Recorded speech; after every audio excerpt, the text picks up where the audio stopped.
Life updates. Okay, today is August 21st. I haven't been doing this regularly, and I'm going to have to put out my scheduler because I need to do the one for life updates. Room's a mess. Plenty of jerks. And I guess that dino is kind of flopped over. You know what? I'm going to put it back on top. I have to.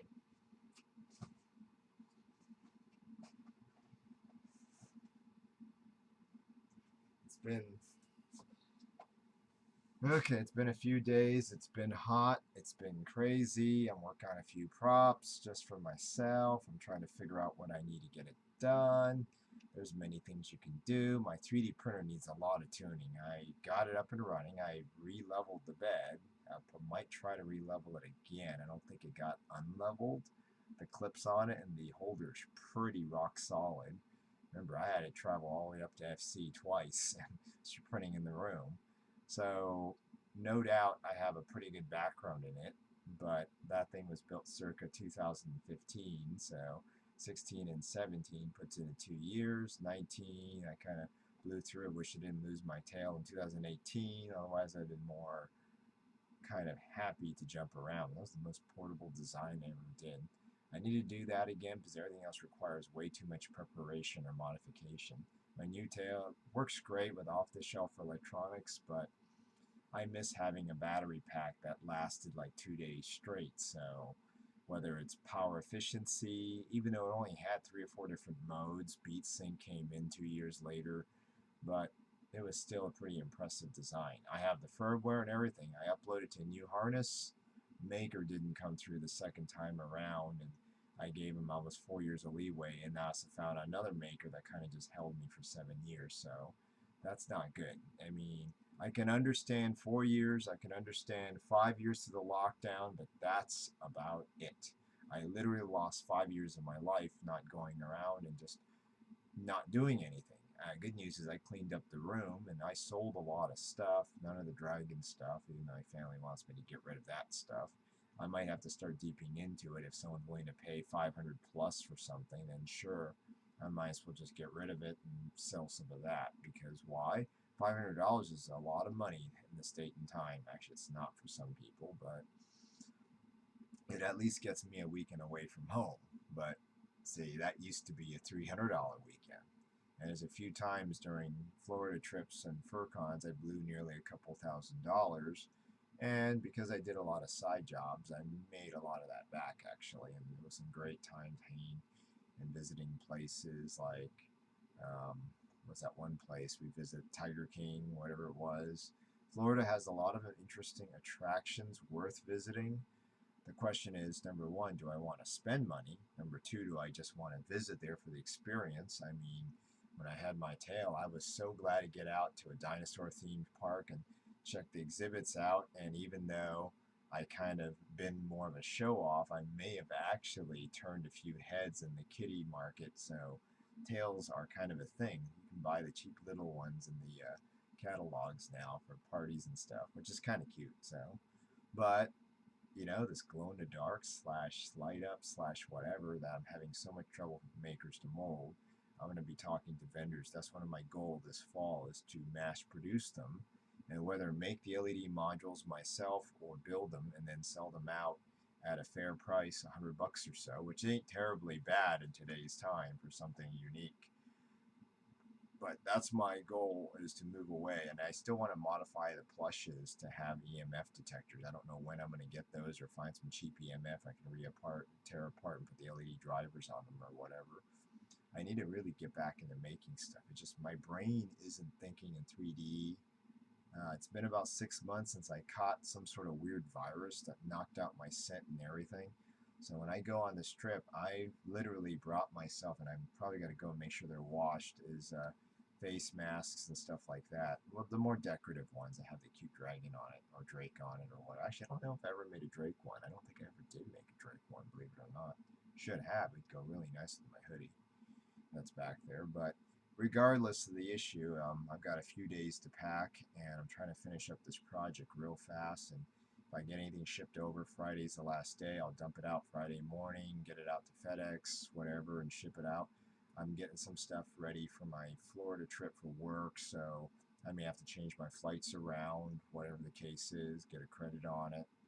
But I'll figure that out in the next few days once I get packed up for the trip for Brown Hotel, which isn't really the main attraction. It's Waverly Hills, actually. But then I somehow got dropped into the Bushy because I kind of wanted to leave on Wednesday to get to Florida 1 or 2 days earlier, and then maybe enjoy visiting some of the local stuff there and then checking them out, walking around. There's some good swap meets, but they're all, well, how do you say? They're not busy swap meets. The last time I was there a few months back, but it could have been the winter time. And then there's some independent swap meets that are really cool, actually, that has some interesting stuff you won't see anywhere else, which is what I like Florida, because you get the most amount of freedom, but the creative people are kind of always like, yeah, I want to be creative, but I have to think about the real world. So, you know, but that's how I started when I got into fun stuff. So anyhow, that's my blog. I will probably post a link for Drake's lab. Since I am building a bunch of stuff, I really should take some pictures, which I keep forgetting to do, of the progress on it and put it together real fast and just rip it all together. So I'll do the rest of the soldering gluing tomorrow. I think I need to drill one more hole for a USB connector. I'm trying to add features that I really don't need to add. I mean, you just need a microcontroller, display, solder together, glue down, and you're pretty much done 90% of the time, which I may just do and wire it up and see how it operates on a controlled power supply. But here's the catch. I don't have any, maybe I do, but from another project that kind of went under, I don't even know if I'll resurrect it. There's some Sense ESP projects I was working on a while back. Maybe I'll resurrect them because they do have the ability to put out, I think now I can adjust the outputs to 9 volts, but I didn't really think about that because I guess I did buy 9-volt converters. And the idea was to jump it up to 9 volts and finish that project with 9-volt converters inside of the four test modules. And I ripped 2 apart to use the plastic chassis. That's kind of my bad mistake, because now thinking about it, maybe I should just finish them up and just build 4 prototypes and just be done with that project, because it was like a 10-year project I started in 2015. And I remember the day that I had this open, standing here exactly doing this with my laptop and thinking to myself, so, but like any project, it's maybe time to give up after a certain amount of time and move on, because my hearing isn't getting any better. It got as best as it can, and I think if I give it 2 more months, I might get used to the ringing, but ringing in my left ear is still there. It picks up, it goes away, but it's at the point now where it used to be there's a high pitch one. I would say probably 16 kc to 18. So that's where I matched it when I was younger, but I never really went further than that because it was way outside of the music range. But this is the first time I've had something that changes in frequency. That's the weird part. If I clench my neck, it changes in pitch. And every now and then I tilt my head, it's like picks up all of a sudden. So there's no doubt I broke something or damaged something in my ears, but my left ear at least the most. And it had damage before, probably last year. It's probably why I had some really weird sleepings. I had the high pitched sound, but that's the 16 kc, and it only developed about a few years ago, because I remember going out to a couple investigations and it got really quiet and the echo was just perfect for the what you call the ambience. And then the last investigation, I was out in late September. It must have been after I did some drilling or whatever in the last couple of years. I didn't notice it as bad. I did notice it, and I remember it was ringing a little bit in the bathroom after some other stuff I did for work. Maybe some hammering I was doing down or some nailing I was doing, and it broke something. But it wasn't that, I thought it wasn't that loud, but when you're in the empty area, I remember going up and fixing some cameras and noticing the ringing when it got quiet, but I figured it was just super quiet at that place, and then I didn't realize that's the first sign of tinnitus. And you get it as you get older because that part of your ears just starts breaking on its own, even if you don't do anything, maybe from hitting your head or moving around or just nodding a lot. But you pick it up eventually is the problem. When you pick it up depends on how much exposure to loud noises you were. So I'm pretty sure between the 5-minute critical damage in 20 minutes of drilling years ago. About a year ago, I may have damaged it in 23. Didn't really notice it as much because I was listening to the news so much. And then around that time, I think that's when it actually got little noticing in that time. It wasn't until recently I did a little blast test with the drill and it didn't seem that loud, so I continued. And I'm pretty sure I popped in 2 holes, maybe fixed one of them. I think I just realigned, dropped a bolt to the existing bolt back in. But the other 2 holes, I stuck it in there, and I think I drilled a new hole for one of them. And then I also went ahead and drilled a harness hole. And I noticed the ringing got louder in my both ears. And then about a week later, that's when it went into that muffing effect. So even though I don't think when I timed it, and I also saw how long it took to drill a 1/4 inch the other day with a bit, I had my ears plugged, it put out almost 105, which is pretty nasty actually. A lot of rock concerts around that level, and at least the rock concert has volume and pitch and everything is changing. So if you damage your ears, you're maybe knocked out 1 out of 4,000 cells, maybe. So you can get the ringing, and if you do, it just simply means you lost one of those cells. And if you're young enough, there's enough blood going around. Out there it goes again. So you went like that. But it will affect a lot of times a little bit of your thought process. But when you're younger, a good night's sleep, because you're not really into drinking as much as I am now, and I really shouldn't be, honestly, because I actually had a couple of pills for something else. But when you're younger, it just seems like everything is fresh, ears a little bit muffled, and you're like, okay, it's a great concert with a cool factor. And then you wait about 2 weeks later, it's still ringing, and it goes away eventually. In about a couple of years, you completely forgot about, but you remembered you had that good time. Okay, whether you had some friends along or what. I only had 1 or 2 that I literally invited a few times, but I never really was a click guy because I just stand in the back. So eventually, I think 5 concerts in, and a few months later and years later, I started literally throwing stuff in my ears, which I noticed was so loud I didn't like my ears ringing. So at least I could actually leave the House of Blues and then later on that night go to Denny's and eat a different meal or whatever, and then call it a night and relax for the next day for work or stuff. So I didn't really have all of that weird stuff. So now it's like whatever I did 6 months ago, it's severely damaged my left ear. And when I tilt my head this way at night, it sometimes goes click, click, click, click, click. I don't know what's causing that. I'm assuming it's the middle ear. After I got tested about 2 weeks ago, again by a different group, an audiology, the one that my insurance pays for, pretty high-tech stuff they're using. They beyond going into an audio room, which the ringing was just really loud at that point, because there was no sound in that room. But beyond that point, see, like even the fan back here used to be enough to hide some of the ringing, but it got to a point when it was in the audio room. They did the test, and I tried answering the buttons, just push the button on the left ear, right ear. They did a continuity test. They did sort of a pressure test, and I think it's healed up now because they did look into my ear and it didn't look like any damage on the eardrums. I think it's a translucent membrane, but kind of like what's in your eyes, that's translucent. It's like your eyes actually has a skin on it, believe it or not. I did not know that. But there's a translucent see to that matter, and I did see, I didn't see, they saw, and the last doctor also confirmed it. There was no inflammation or anything. So whatever my body is doing, it was rejecting the loss of sound. But they did test it. Both ears are down at least 10 dB. I remembered when I was younger, I got tested. I was like perfect hearing, and maybe one of them was plus actually, because it was so sensitive. And I guessed during the last time of the tinnitus whine, should have gave me a warning that you're gonna fucking lose your hearing if you expose yourself to anything loud, like even so much as a hammer hitting the ground. So I did remember one day that I dropped the ladder, and when it went kerplunk right in front of me, it made a loud pop noise. And then all of a sudden, the ringing from the crickets all went away, which I assumed it was just the crickets that didn't like the loud noise.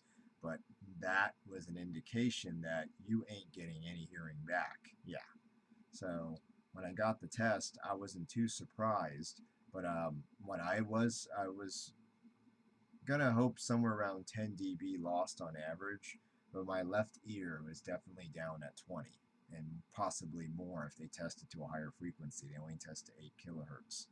Because I have noticed higher frequencies, I can still hear them, like a screw drop, but something so much as like rubbing your fingers against a tape so you can actually find where it layers out. I can feel it with my hand, but I can't seem to hear the little click anymore.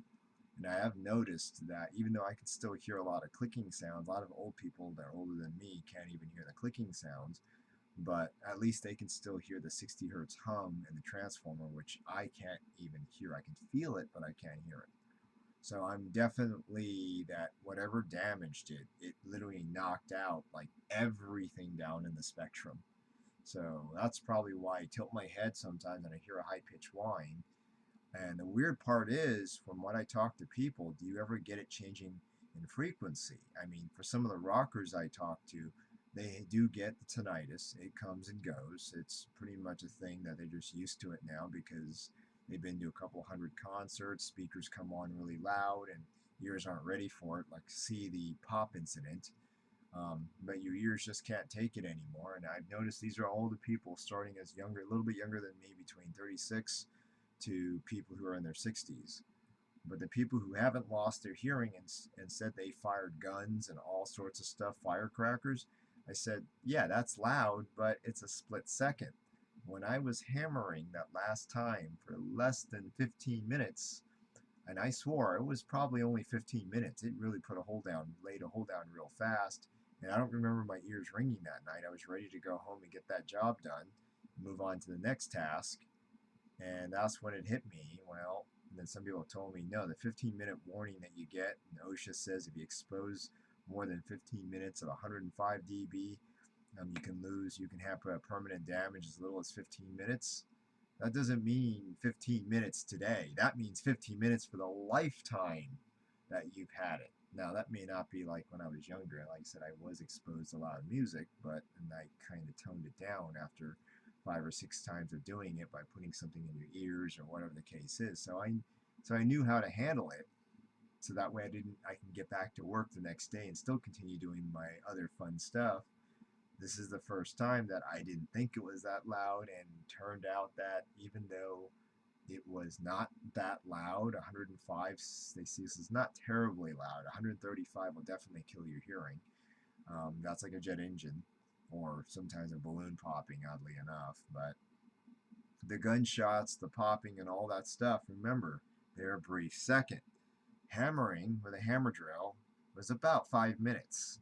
And even though it was only less than 15 minutes exposure, that plus the 5 minutes about a year ago, and plus all the little exposure throughout my course of my life, pretty much ended it right there. That's why I'm still suffering almost 6, 8 months later with this random. It'll probably get used to it. Some people say it may take up to 2 years before your body just says, it's just the way your aging is. And from people that are older than me that haven't lost a lot of their hearing, they all have it. It's just they got used to it. And like I said, the high pitched tinnitus, both ears, not a problem.